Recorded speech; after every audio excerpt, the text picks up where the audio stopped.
What if I told you you might already be able to upgrade your home without wiping out all your savings? Honestly, that's probably the biggest concern I hear whenever I meet HDB owners who have just reached MOP. Most people assume upgrading means stretching their finances, using up all their cash, and committing themselves to monthly installments they are uncomfortable with.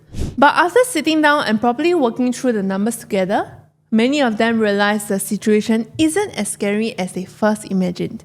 Hi everyone, this is Yvette and welcome back to part 2 of this series. If you watched part 1, we talked about what's happening in today's HDB market and why understanding the market is important before making your next move. Today, let's answer the question I probably get the most. Can I actually afford to upgrade? One thing I've realized after helping many HDB owners over the years is this. Most people don't actually lack affordability. They lack clarity. So instead of speaking in theory today, let's walk through one realistic family and compare the different options together. So, meet Alice and Ben. They are both 35 years old, have 2 young children, and a combined household income of around $17,000 a month before bonuses. They are currently staying in a 4-room BTO that just reached MOP. And like many families, they are starting to ask themselves what the next chapter should look like. When I first meet clients like Alice and Ben, I don't start by recommending a property. I first ask them one simple question. Why are you thinking of moving? Once we are clear on the objective, choosing the property becomes much easier. Generally speaking, they have 4 possible paths. They could stay where they are, upgrade within HDB, or step into a private property or right size. Today, let's compare these different paths and see how the numbers actually look. Before we compare the different scenarios, let's first establish one common starting point. We'll assume Alice and Ben sell their current 4-room HDB for $750,000. After deducting their outstanding loan, CPF refund including accrued interest, agent's commission, legal fee, and other selling costs involved, they'll receive approximately $252,000 in cash proceeds. Together with the CPF that's refunded back to their accounts, they'll have a total of $622,000 available for their next purchase. Of course, every family's numbers are different, but for today's discussion, we'll use one consistent case study so that it's easier for us to compare the different options. Let's first assume Alice and Ben tell me, Yvette, honestly, we just need more space. If that's the case, then upgrading to a 5-room HDB or even an executive apartment could actually be a very sensible decision. You're solving the problem your family has today while keeping your monthly commitments relatively comfortable. So let's assume they purchase a 5-room HDB for around $900,000. For today's example, we'll assume they take on a bank loan because it allows them to preserve more liquidity after the move.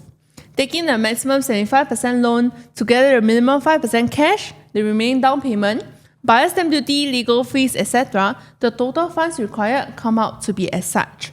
Remember, earlier we established that Alice and Ben had around $622,000 available after selling their flat.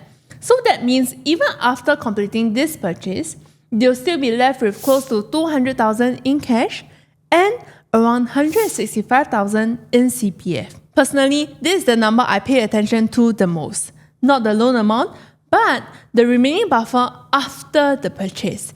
That's what gives families the confidence, especially when we are preparing for unexpected situations to arise, whether it's children, whether it's work, or simply having enough savings to sleep peacefully at night. Now, let's look at the monthly commitment.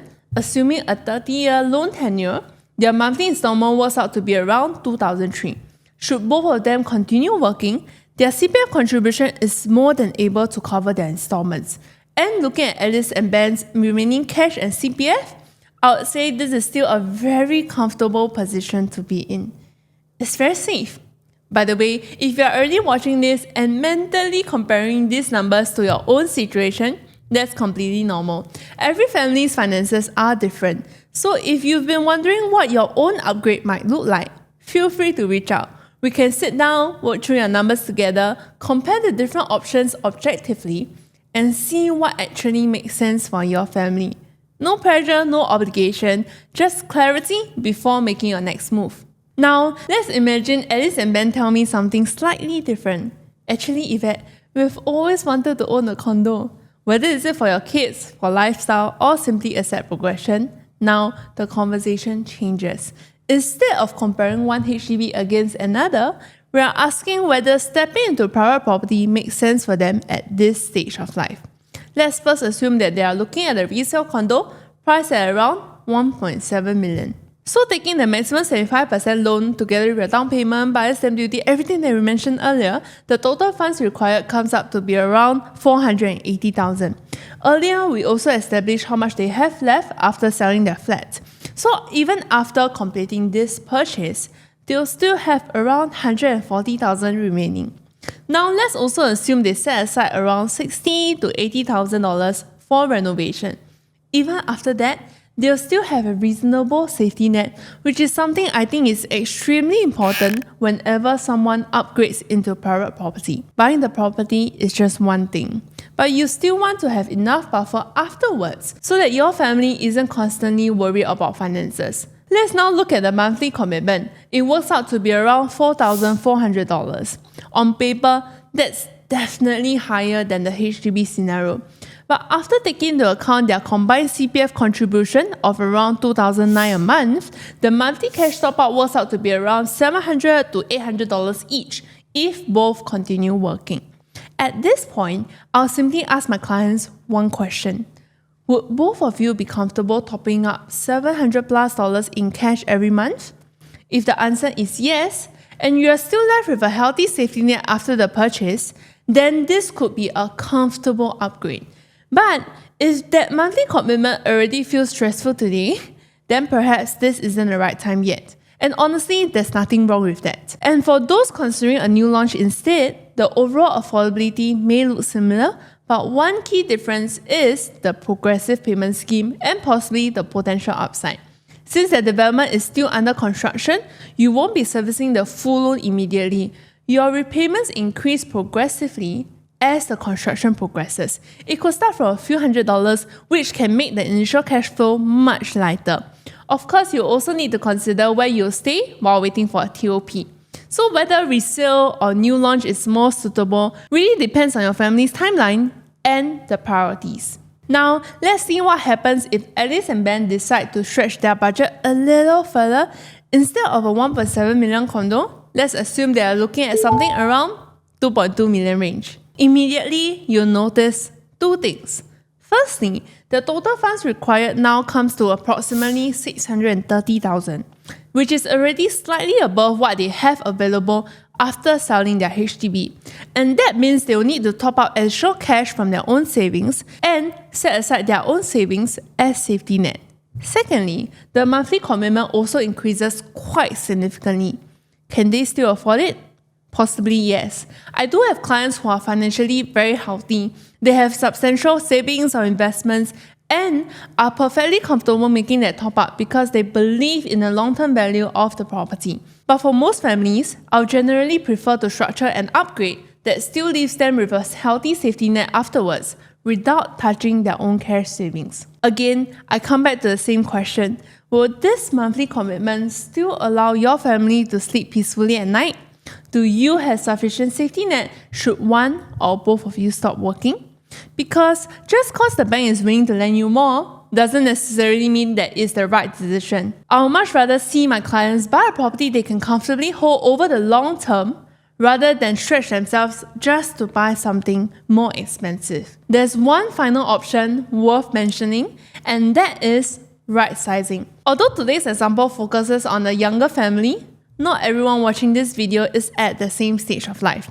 Some homeowners have already seen their children move out, while others simply want to reduce monthly commitment and enjoy greater financial flexibility in the years ahead. So let's assume someone in that situation decides to sell their 4-room HDB for around $750,000 and purchase a 3-room HDB at around $550,000. We name them Candy and Daniel. Even though they may be able to fully pay off the next property, let's assume they still choose to take on a small bank loan for about $200,000 so that they can preserve more liquidity instead of locking in everything into the house. After accounting all of the costs involved, they will still have approximately $250,000. With an 11-year loan tenure, the monthly installment works out to be around $1,600, and a large portion of that can still be covered by CPF contributions. Sometimes, the smartest financial move isn't about buying a bigger property. It's about reducing your commitments, unlocking equity, and putting yourself in a stronger financial position for retirement or the next stage of life. So after comparing all of these different scenarios, which option would I recommend? Honestly, there isn't one answer that fits everyone. If your family simply needs more space while keeping the budget comfortable, then upgrading within HDB may already achieve exactly what you are looking for. If you are financially ready and have always wanted to enter the private market, and you want to have a step ahead in your asset progression journey, then a condo could be the next logical step. Or if your priority is reducing commitments, then right-sizing deserves serious consideration too. And that's why I always say this. The question isn't simply, can I afford the upgrade? The better question is, which option makes the most sense for my family? Once you are clear on your objective, choosing the property becomes much easier. And if you watched both part 1 and today's video, I hope one thing has become clear.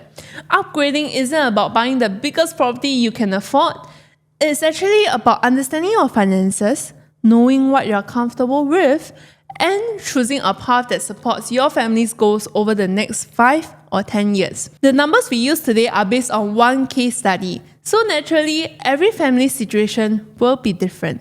Your age, your income, your CPF balance, outstanding loan, cash proceeds, and all of that will all affect what your next move could look like. And that's why I always encourage homeowners to work through their own numbers before making any major decision. So if you are currently staying in a 4-room or 5-room HDB and you've been wondering what your own upgrade options look like, feel free to reach out. We'll sit down, go through your numbers together, compare the different paths objectively, and see what makes the most sense for your family. No hard selling, no pressure, just an honest discussion so that you can make your next move with confidence. If you found today's video helpful, do give it a like and subscribe to my channel. If you haven't watched part 1 yet, I'll leave it linked in the description below because it will help you better understand the market backdrop behind everything we've discussed today. Thank you so much for watching, and I'll see you in the next video.